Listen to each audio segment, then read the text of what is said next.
tout est arrivé en mars. Je travaillais sur des projets de fond, donc en mars, j'ai pas du tout. J'ai regardé ce qui allait se passer et j'ai plutôt réfléchi évidemment à l'évolution de mes formations sur le fond. Et c'est en avril en fait qu'il a commencé à y avoir des contacts avec différents clients qui étaient en difficulté ou leur manager était en difficulté pour animer des collectifs à distance. Donc le besoin est venu du terrain et du client. Et dès le mois de mai jusqu'à la fin d'année, pour le coup, toutes mes formations étaient en visio à distance, avec des gros projets dans certains cas. Mais par contre, avec une évolution aussi de la taille de la modularisation de mes formations. J'étais aussi dans le cadre d'une démarche de certification, donc c'est venu compléter aussi finalement cette approche-là et c'est venu nourrir et améliorer ma pratique. Et aujourd'hui, qu'est-ce qu'il en reste? Il en reste qu'il y a certaines formations qui sont restées en distanciel. J'avais des clients avec qui on était en discussion sur la problématique des frais de transport et autres. Et où évidemment, tout ça, c'est parti aux oubliettes parce qu'ils m'ont dit on passe en distanciel, donc sur des durées plus courtes, ce qui permet aussi de mobiliser plus facilement des managers. Et donc des durées qui peuvent être, je disais, des modules de 2 heures, 3 heures, une demi-journée. Et la découpe parfois de ces modules qui permet de faire travailler d'un module à l'autre. L'apparition de tout ce qui va être outils collaboratifs. Si je prends l'exemple de Teams qui nous permet de partager pas mal de choses, donc un suivi pédagogique.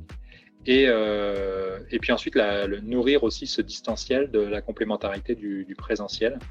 Et là, pour le coup, j'ai des entreprises où quand on a retrouvé le présentiel ou la partie présentielle, c'est devenu vraiment très, très fort. Donc, on a pu faire du distanciel en formation et on s'est mis en coaching d'équipe à faire du présentiel, mais sur du coaching. Donc, ça a fait aussi un petit peu la part entre deux postures de formateurs qui apportent des outils et des supports et qui peuvent le faire plus facilement en distanciel, et celle du coach qui a sans doute plus besoin de la présence. Donc, on va dire qu'il y a un partage des eaux, on pourrait dire ça comme ça, entre le ciel et la terre, qui s'est positionné avec ce distanciel et qui n'a pas fini, je pense, de se réguler aujourd'hui dans ce qui se passe. Évidemment, comme formateur, j'ai aussi un besoin en termes d'énergie du présentiel. Donc même dans le distanciel, moi, il y a des choses que j'ai mis en place qui sont devenues des incontournables, qui sont par exemple l'adaptation des groupes, donc il y avait des groupes moins nombreux parfois qu'en présentiel, et la présence de la caméra pour aussi capter le maximum de non-verbal que je peux capter. Voilà. Et ça, j'ai dû le vivre aussi avec mes étudiants, des étudiants en Master RH.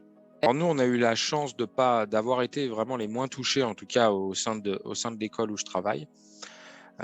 Puisque pendant le premier confinement, on a fermé comme tout le monde pendant toute la durée du premier confinement, comme toutes les écoles. Et on est les seules classes de l'école à avoir repris en fait après. Avoir repris, je veux dire, en présentiel. C'est-à-dire que les autres classes sont restées en distanciel jusqu'au mois de juillet. À part les classes qui avaient un petit peu de cours pratiques 1 ou 2 fois par semaine. Nous, du coup, on a fait conduite d'engin toute la semaine du 15 mai au 15 juillet. Donc, on a été touché que uniquement pendant le premier confinement. Donc là, on s'est adapté tant bien que mal, puisque rien n'était préparé à l'avance. Donc, on a fait des cours en classe virtuelle. Ça nous a permis du coup de boucler ce qui nous restait à boucler sur les cours théoriques et de pouvoir à la réouverture ne faire que des cours pratiques. Parce qu'en termes de distanciation, on a 20 élèves et on est répartis sur 4 hectares. Donc ça laisse de la place. Et puis ils ont quand même vocation en pratique à être chacun tout seul dans un engin.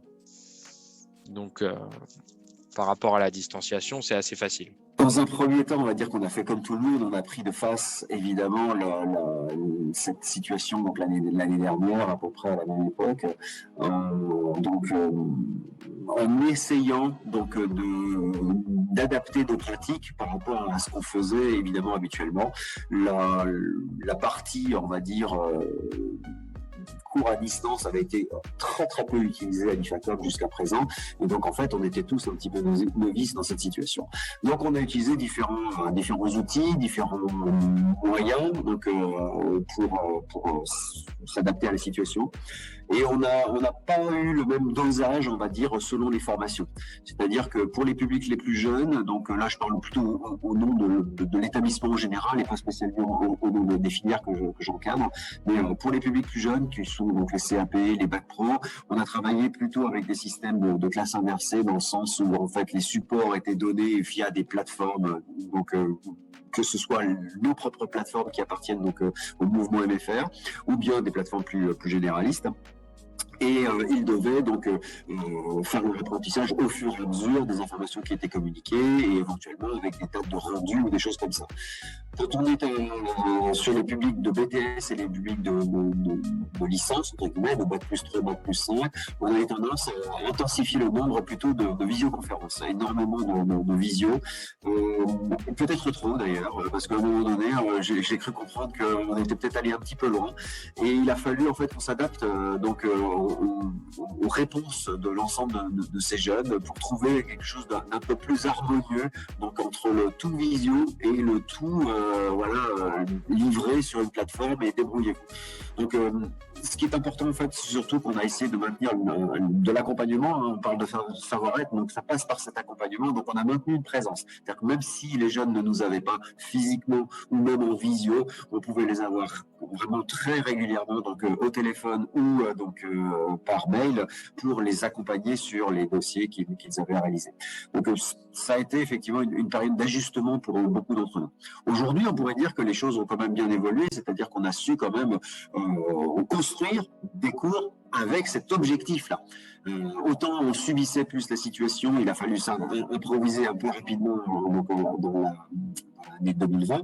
En 2021, on est moins surpris, c'est-à-dire que là, à la rentrée, l'année 2020-2021, on va dire, pour la rentrée, il a été possible pour un certain nombre d'entre nous de prévoir effectivement que certaines semaines, certains groupes ne seraient pas présents et qu'on allait animer effectivement en distanciel en ayant tenu compte des leçons et des apprentissages que nous-mêmes on avait eu pendant l'année 2020.